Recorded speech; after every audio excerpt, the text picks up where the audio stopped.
Rahim. Ini riwayatul Bukhari. Haddatsana Abdullah bin Yusuf, haddatsana Les, haddatsana Sa'id al-Maqburi an Nabi Hurairah radhiyallahu anhu qala an-nabiy sallallahu alaihi wasallam. Ma minal anbiya'i nabiyyun illa qad u'tiya minal ayat ma mithluhu amana alaihi al-bashar. Wa inna ma kana alladhi utituhu wahyan awhahu wa ilayya fa arju an akuna aktsarahum tabi'an yaumal qiyamah. Dados kita tahu semua nabi itu punya mukjizat. Ya, semua nabi itu punya apa? Mukjizat. Mukjizat itu hal yang luar biasa yang memastikan manusia itu tidak bisa menyainginya atau menandinginya. Dan rata-rata mukjizat nabi dulu itu fisik. Misalnya ontanya Nabi Soleh itu kan onta tapi keluar dari batu, itu kan aneh. Aneh sekali. Atau tongkat Nabi Musa bisa simsalabim mengeringkan laut apa? Merah. Semua nabi itu punya mukjizat dan semuanya berbentuk fisik. Kecuali mukjizatul Rasulullah sallallahu alaihi wasallam itu berupa Al-Qur'an. Al-Qur'an itu konsep ilmiah. Terus kata Rasulullah sallallahu alaihi wasallam, tapi saya karena Quran itu justru berharap pengikutku besar dan sampai hari kiamat. Sekarang kita logika ya.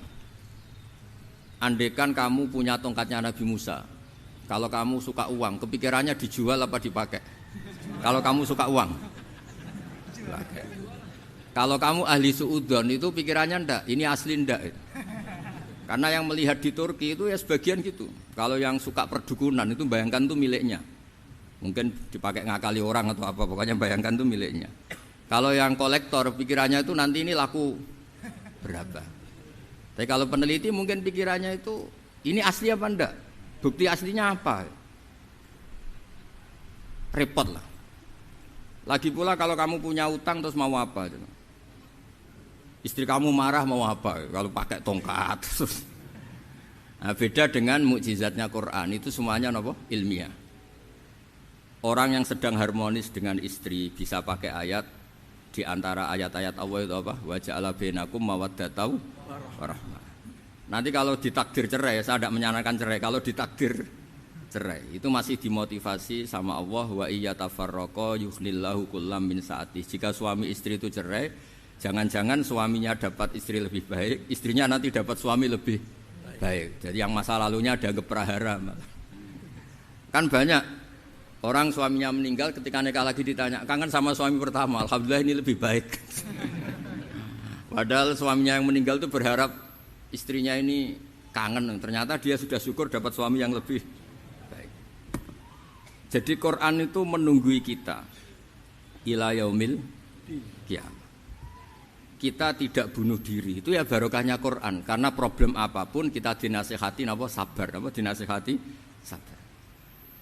Kan nggak mungkin kamu pegang tongkatnya Nabi Musa, punya masalah apa saja ngelihat tongkat, bisa apa tongkat. Tapi kalau Quran kan nasihat, solusi. Makanya Nabi berharap dengan Quran ini, saya berharap pengaruh saya, pengikut saya terbanyak ila yaumil qiyamah. Terus beliau dikomentari begini sama, ini Fathul Bari, sarahnya Bukhari. Al-muradu anna mu'jizatil anbiya inqaradat binqiradi a'sorihim. Falam yusyahidha illa man hadaraha. Problem mukjizat nabi-nabi dulu itu kan fisik. Sehingga yang tahu kalau Nabi Soleh punya unta yang ajaib itu yang tahu ya hanya yang hadir saat itu. Yang tahu kalau tongkat Nabi Musa bertuah itu juga yang tahu hanya yang hadir saat itu. Selebihnya tahu tongkat ya di museum. Tapi kalau Quran menjadi solusi, menjadi panduan, menjadi pegangan itu ila yaumil qiyamah. Kita beri contoh ya Quran panduan yang paling gampang misalnya begini. Dulu ini cerita ya. Dulu itu ada orang kafir cerdas namanya Jubair bin Mut'im. Itu saking pinternya dia, pinter juga tokoh. Itu sebagai delegasi pembebasan Asra Badrin. Jadi tawanan-tawanan perang Badar itu mulai dulu ya ada negosiasi mau dibebaskan. Terus orang-orang kafir ini menugaskan namanya Jubair bin siapa? Mut'im. Ini ada di Bukhari. Karena ini ngaji di Jakarta, kalau orang nggak tahu hadis juga tanya ini sahih ndak itu. Wong nggak tahu kok tanya itu, wah aneh. Padahal kalau dibodoni itu ya nggak tahu. Tapi ya tetap tanya, hadisnya ini sahih enggak? Ini kata kiai apa kata nabi ini ya Ribet. Memangnya kata nabi kamu dengar kan ya lewat kiai. Memang. Setelah itu Jubair itu datang ke Madinah. Dengerin ya, datang ke mana? Madinah. Kemudian dengar Nabi baca Wattur pas sholat maghrib. Jubair karena Nabi dulu gak ada hotel, gak ada pondok ya. Pondoknya Nabi hanya sufah itu. Nabi baca maghrib, bukan diskusi, bukan debat, baca Wattur wa kitabim mastur fir raqim mansur wal baitil ma'mur was saqfil marfu wal bakhril masjur terus. Kemudian sampai pada titik ayat am khuliqu min ghairi syai'in. Masa manusia atau alam raya yang maujudat, yang nyata, yang wujud nyata. Kemudian asal usulnya itu ketiadaan. Ini kan hadhil alam maujud, alam ini kan nyata. Masa sesuatu yang nyata penciptanya itu tidak nyata. Jadi enggak mungkin ada faham nihilisme.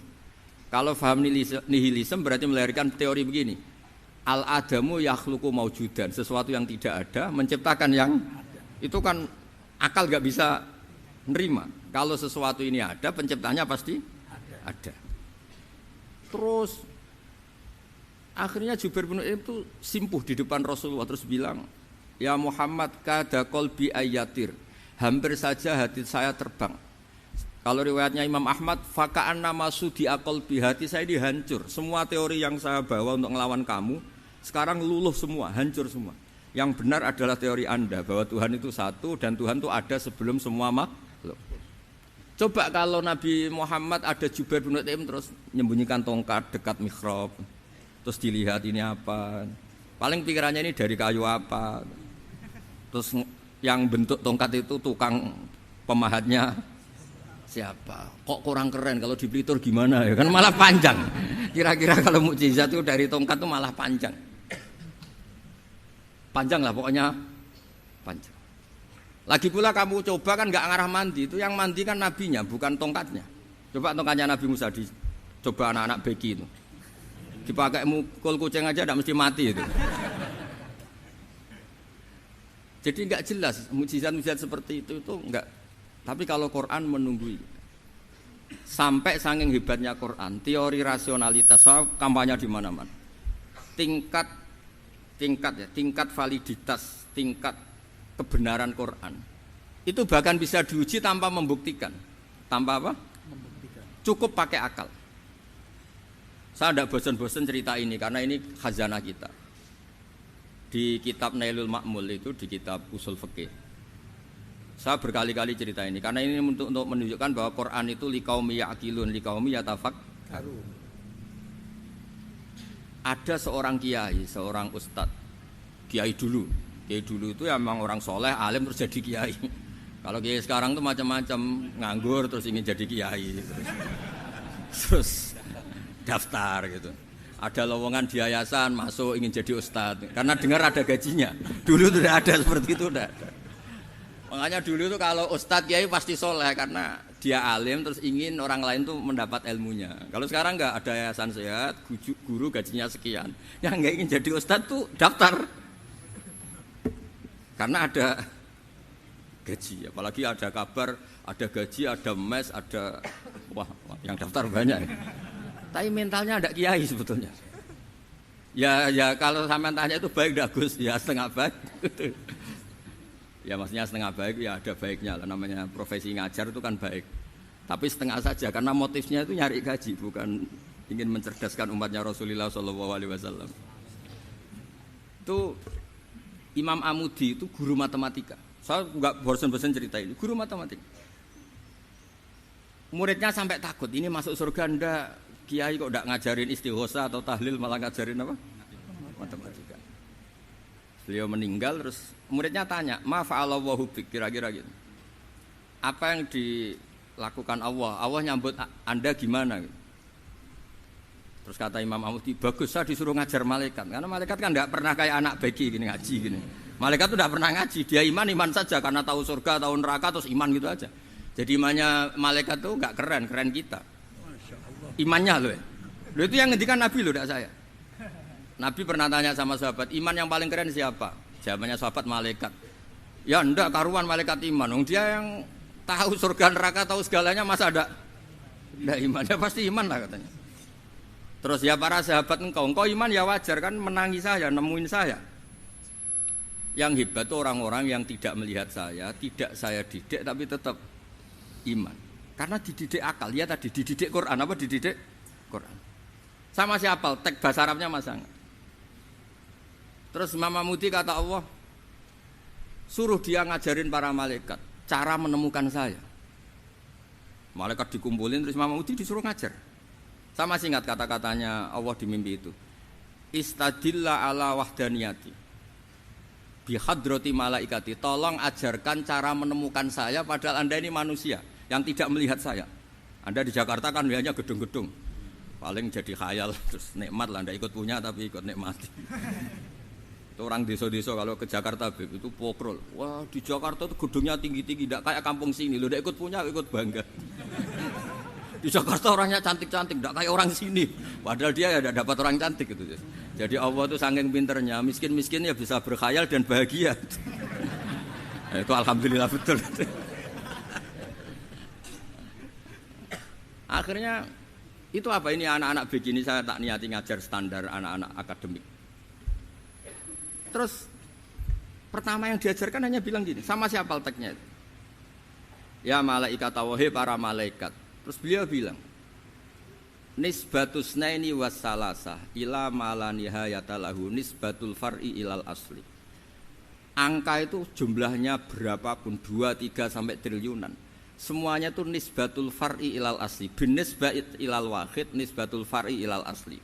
Angka 2 ya cabangnya 1, 3 ya cabangnya 1, 1 triliun ya cabangnya 1. Tetap yang asal usul adalah angka 1. Itu nangis semua malaikat. Cara Jawa itu mandekman kue iman kaya imanku. Makanya imannya ummatu Rasulullah sallallahu alaihi wasallam itu PD-nya yakinnya kayak imannya malaikat. Kalau Tuhan itu 1. Karena angka enggak bisa dimulai kecuali dengan angka 1. Makanya nisbatus naini wassalasah ila ma la nihayata lahu iku nisbatul far'i ilal asli.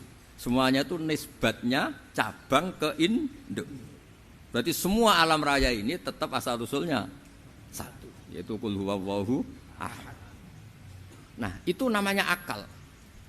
Umatnya Rasulullah itu ditinggali mukjizat akal lewat panduan Quran, sehingga meskipun kita tidak menangi Rasulullah, tidak menangi sahabat, kita tidak tahu malaikat Jibril, tapi cara iman kita ini tidak kalah keren.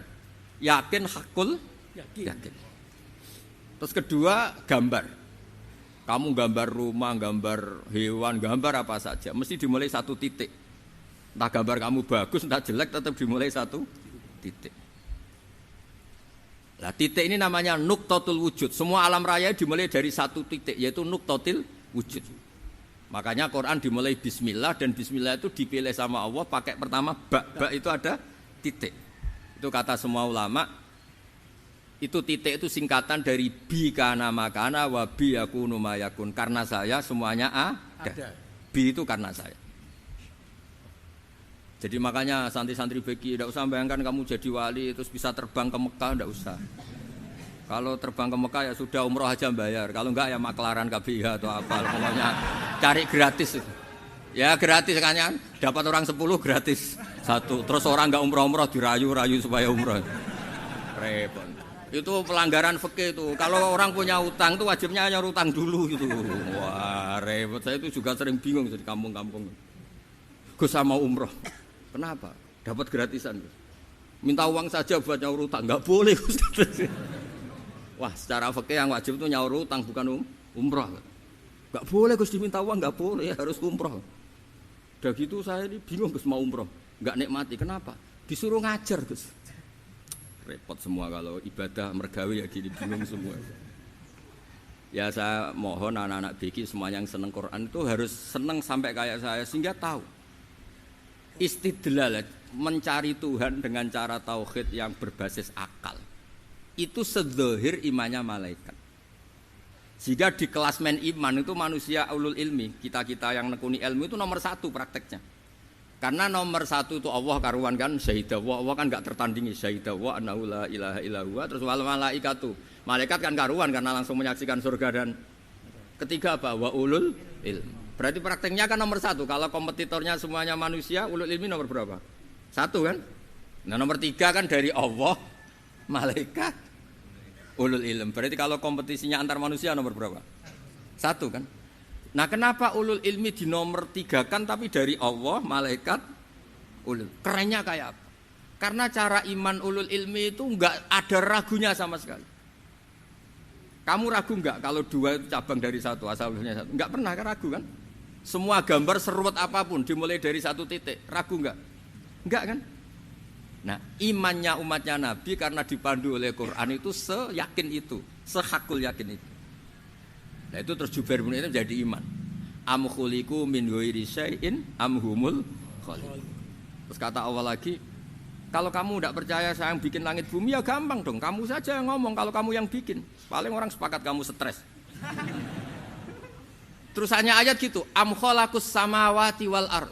Kalau kamu tidak yakin Allah yang bikin ya silakan Anda klaim saja kalau kamu yang bikin langit bumi. Bala yuqinun. Kamu juga enggak mau kan dibilang stres. Nah, ini terus saya teruskan ya. Makanya mukjizat terbesarnya Nabi adalah Al-Qur'an. Karena Al-Qur'an itu cerita tentang hukum-hukum akal, cerita tentang logika-logika peradaban. Misalnya logika peradaban, contoh paling gampang. Di Quran itu ada sekian ayat yang Allah cerita peradaban. Misalnya wa ahsinu innallaha yuhibbul muhsinin. Itu dikutip terus kemudian disimpulkan dalam peradaban. Kata Sayyidina Ali karramallahu wajhah ngendikanya gampang. Ahsin man syi'ta takun amirah. Kamu berbuat baik saja sama seseorang, maka otomatis kamu akan jadi pemimpinnya. Ada orang nggak tamat SD, nggak tamat papa, gobloknya minta ampun. Tapi karena gaji seorang pakar, kamu tak gaji 1 bulan 1 miliar, perusahaan saya jadikan besar. Itu dikongkan ngalor ngidul ya nurut. Hanya karena dia ihsan. Terus wastaghni amman syi'ta takun nadhira. Ya, saya ulang lagi. Wastaghni amman syi'ta takun nadhira. Dan kamu jangan butuh orang lain, siapapun dia, maka kamu akan setara. Misalnya ada menteri orang antri mau salim, tapi kamu tidak butuh kan tenang saja. Tapi kalau kamu butuh, habis kamu. Ya kan, kamu tidak butuh seseorang maka kamu posisinya akan setara. Kamu harus sopan karena punya utang jasa. Kalau nggak punya apa-apa kan setara. Ya enggak. Misalnya kamu jajar rektor atau jajar menteri, jajar apa saja. Kalau kamu tidak punya utang kan, kamu jajar menteri tidak punya utang, sama jajar satpam tapi punya utang, takut mana?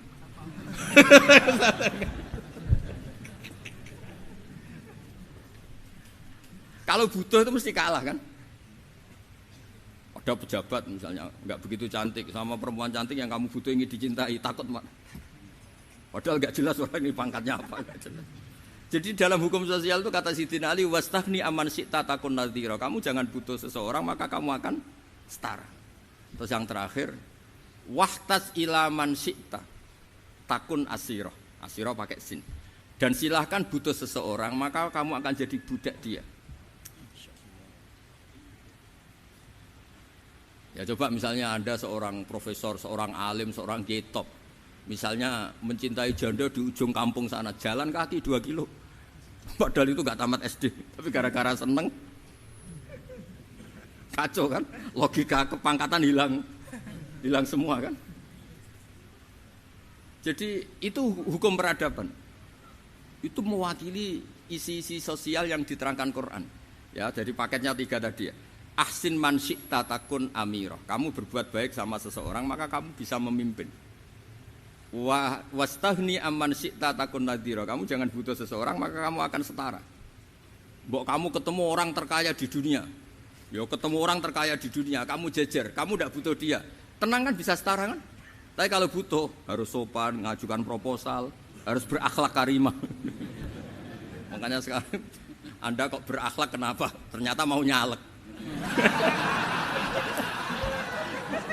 Biasanya ndak berakhlak kok berakhlak. Ada apa ini? Makanya guyonan di Rembang itu Beb Husain itu. Kalau ada orang mendadak sopan sama temannya, temannya curiga, kok tumben sopan, mau utang ya?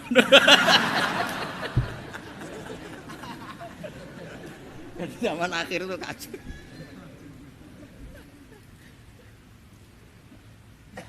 Ya di semua daerah gitu ya sama Pak Rektor ya. Kalau ada teman biasanya nggak sopan kok sopan, itu temannya curiga. Ini Pak Rektor UI ini kan. Kok tumben sopan, ada apa ya? Karena di mana-mana orang butuh itu pasti beretika. Kamu punya teman paling berdua, kalau mau utang berakhlak gak? Atau misalnya kamu punya adik cantik terus punya teman berdua, kalau cinta adik kamu berakhlak gak? Biasanya nggak sama sekali gak berakhlak. Gara-gara butuh menjadi berakhlak. Ya jadi hukum sosial itu ya kuncinya 3 tadi. Ahsin man syi'ta takun amira. Wastaghni amman syi'ta takun nazira. Terus wahtas ila man syi'ta takun asira. Kalau kamu butuh seseorang pasti kamu dibikin hina. Asir itu tawanan. Nah, Quran itu bicara sosial itu lengkap. Dan itu yang nunggui kita. Kita punya tetangga yang kurang baik, ya seneng. Punya tetangga baik, ya seneng. Kata Imam Syafi'i, saya berkali-kali cerita. Kok seneng semua Imam Syafi'i? Ya bagus lah. Kalau yang seneng saya enak lah. Dijak jagongan, dijak ngopi enak. Yang enggak seneng saya, gak ngarah utang. Uang itu nak, kamu punya tetangga gak seneng kamu. Aman kan? Aman. Gak akan pinjem uang kan, pinjem mobil. Wong gak seneng kok. Makanya Imam Syafi'i itu kalau ngedikan luar Syafi'i, diceritain orang. Ya Aba Abdillah bagiannya, ya Aba Abdillah orang itu gak seneng kau, bagus lah. Loh kenapa bagus? Waman asa'a ilaika faqad atlaqaka. Orang yang gak seneng kamu maka membebaskan kamu. Gak akan pinjam uang, pinjam mobil, gak akan ganggu waktu kamu, kan gak seneng. Justru yang seneng-senengi masalah pinjam terus. Imam Syafi'i itu orang yang anggap dunia itu selesai. Ada yang cerita, ya Aba Abdillah, orang yang tadi cium tangan engkau, yang hormat engkau, di luar maki-maki engkau, ngerasain engkau, ngata-ngatain engkau. Ya bagus lah. Kok bagus gimana? Berarti saya wibawa, depan saya tidak berani. Berarti saya wibawa, di depan saya tidak berani. Berarti itu makomnya sudah kulillah sumadarhum fi khawdihim yal'abun. Sudah dunia itu selesai, sudah agak penting semua. Nah itu kalau kamu anak-anak beki ahli Quran sudah ayatnya kulillah sumadarhum fi khawdihim yal'abun. Sudah lihat Allah saja agak penting, makhluk-makhluk itu dah makhluk semua agak penting, sepenting Allah. Nah kita ini ditunggoni mukjizat seperti itu. Bayangkan misalnya kita ditunggoni tongkatnya Nabi Musa. Saya ngajar di sini terus ini tongkat. Terus nanti yang tanya, Gus itu kayu apa Gus? Nanti yang kolektor tanya itu harganya berapa Gus? Ruwet apa? Terus yang ahli suudon itu asli enggak Gus? Wah. Yang ahli suudon kan mesti tanyanya gitu, itu asli enggak Gus? Repot-repot pokoknya. Tapi kalau Quran kan jelas, kenapa? Jelas. Ya terus saya teruskan. Fala yamurru terus al murad anna mu'jizatil anbiya in qaradat biqidari aqsam satu wa mu'jizatul Quran mustamirratun ila yaumil qiyamah wa kharquhu lil adat fi uslubihi wa balaghatihi wa ikhbarihi bil maghibat. Terus kata ini yang ngarang Fathul Bari sarahnya Imam Bukhari. Fala yamurru asrun minal aqsar illa wa yadharu fihi shay'un mimma akhbara bi annahu sayakun yadullu ala sihhati da'wahu. Wa hadza aqwal muhtamilat wa takmiluhu fil ladzi ba'da wa qilani ya anal al makna anal mukjizat al madiyah kanat khissiyatan tusyahadu bil absar kana qati saleh wa asa Musa. Mukjizatnya nabi-nabi dulu itu hanya penyembuh, hanya pelengkap, hanya nuruti keinginan mata. Seperti dahsyatnya apa? Laut Merah di sebelah apa dipukul sama tongkatnya Nabi siapa? Itu semuanya itu hanya memanjakan mata. Urusan mata. Terus wow itu. Tapi kalau mukjizatnya Nabi Muhammad itu berdasar akal. Maksudnya berdasar akal nih dengerin ya. Dengerin betul. Ketika Laut Merah terus tersibak kan wow itu keren kan? Terus kita bilang menyimpulkan, wah kita tidak akan mampu. Itu bodoh sekali kesimpulan kita tidak akan mampu. Meskipun bikin nyamuk Anda juga tidak mampu. Loh untuk memutuskan tidak mampu saja kok sampai pertunjukan seperti itu tuh laopo, cek goblok gitu. Nah kalau kita karena umat yang pinter untuk memaksa kita nggak mampu, Allah bilang innallaha la yastahi ayadriba mathalam ma ba'ud. Kita melihat nyamuk langsung berkesimpulan tidak mampu. Saya berkali-kali cerita nyamuk itu sudah kecil, masih punya urat. Uratnya kayak apa? Masih punya kuman, kumannya seberapa? Ya enggak? Nyamuk itu kecil, punya organ tubuh. Organ tubuhnya punya urat. Itu kalau kamu pinter, antara tongkatnya Nabi Musa menyibak Laut Merah sama nyamuk itu sama-sama berkesimpulan melahirkan satu faham bahwa kita tidak mampu. Loh, untuk memaksa tidak mampu saja kok pertunjukan ada onta keluar dari batu, Nakotu Soleh, ada tongkat yang bisa mengeringkan Laut Merah. Cik goblok ya. Lah kita alhamdulillah tidak jenis goblok yang seperti ini. Untuk ikrar bahwa Allah itu hebat ala kulli syai'in, cukup lihat nyamuk, kagum kan? Sudah tidak usah bikin hidup. Saya berkali-kali mencontohkan. Para pemahat tak suruh bikin patung gajah itu mampu. Tak suruh bikin patung nyamuk kalau bisa. Nyari materi dari apa coba? Gampang mana bikin patung gajah sampai patung nyamuk? Gajah, makanya Allah bikinnya contoh itu untuk ijaz itu pakai nyamuk bukan pakai gajah. Itu kalau ustadz-ustadz yang agak jorok malah contohnya nyamuk Gus. Itu kecil. Itu kayak apa? Di dalamnya dia hamil. Itu anaknya kecil lagi, telurnya kecil lagi itu gimana itu cara bikin ini?